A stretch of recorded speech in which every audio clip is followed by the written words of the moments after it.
लोकसभा में आज फिर नहीं चल पाया प्रश्नकाल। भारतीय मछुआरों की श्रीलंकाई नौसेना द्वारा गिरफ्तारी पर द्रमुक सदस्यों, विभिन्न मुद्दों पर सपा बसपा के सदस्यों के हंगामा किए जाने के कारण संसद की कार्यवाही को करना पड़ा स्थगित। उच्च सदन राज्यसभा की कार्यवाही हुई बाधित। तेलंगाना न्यायमूर्ति गांगुली, मुजफ्फरनगर के राहत शिविरों में बच्चों की कथित मौत सहित अलग अलग मुद्दों पर विभिन्न दलों के सदस्यों के हंगामे के कारण नहीं चल पाया प्रश्नकाल। संसदीय कार्य मंत्री कमलनाथ ने कहा है कि संसद के सत्र को जल्द समाप्त करने का सरकार का कोई इरादा नहीं है।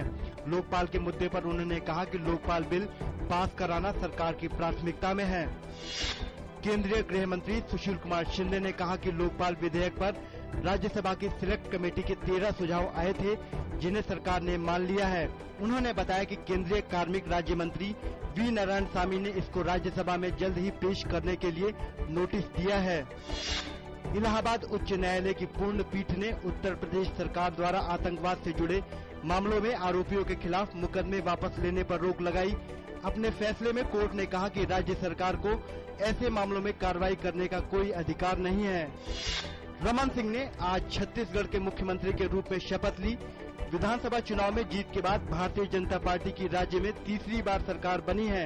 रायपुर के पुलिस परेड मैदान में आयोजित एक समारोह में रमन सिंह को राज्यपाल ने पद और गोपनीयता की शपथ दिलाई।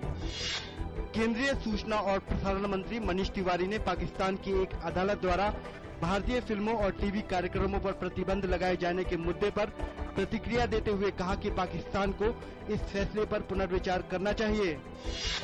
दिल्ली के उपराज्यपाल नजीब जंग ने सरकार के गठन के विषय पर चर्चा के लिए आज भाजपा के विधायक दल के नेता हर्षवर्धन को बुलाया। 4 दिसंबर को हुए दिल्ली विधानसभा के चुनाव में किसी दल को स्पष्ट बहुमत नहीं मिलने से उभरी स्थिति के बाद उपराज्यपाल ने उठाया यह कदम। शेयर बाजार में देखी गई गिरावट। सेंसेक्स आज 120 अंक की गिरावट के साथ 21,051 अंक पर आ गया। इसी प्रकार नेशनल स्टॉक एक्सचेंज का निफ्टी 37 अंक की गिरावट के साथ 6,272 अंक पर खुला।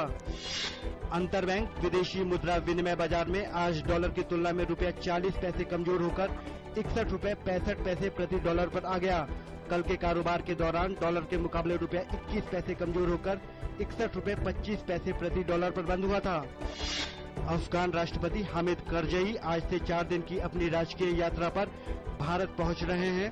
अफगान राष्ट्रपति अपनी यात्रा के दौरान अगले साल अफगानिस्तान से अमेरिका और उसके सहयोगी देशों की सेना की वापसी के बाद भारत से सैन्य साजो सामान की आपूर्ति का आग्रह करेंगे।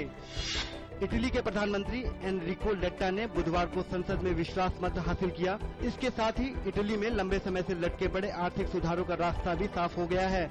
लेटा ने तीसरी बार विश्वास मत हासिल किया। हिंदी साहित्य जगत में दद्दा नाम से प्रसिद्ध राष्ट्र कवि मैथिली शरण गुप्त की आज पुण्यतिथि है। साकेत, पंचवटी, यशोधरा और जयद्रथ वध जैसे कालजयी रचनाएं देने वाले मैथिली शरण गुप्त का जन्म उत्तर प्रदेश के झांसी जिले में हुआ था।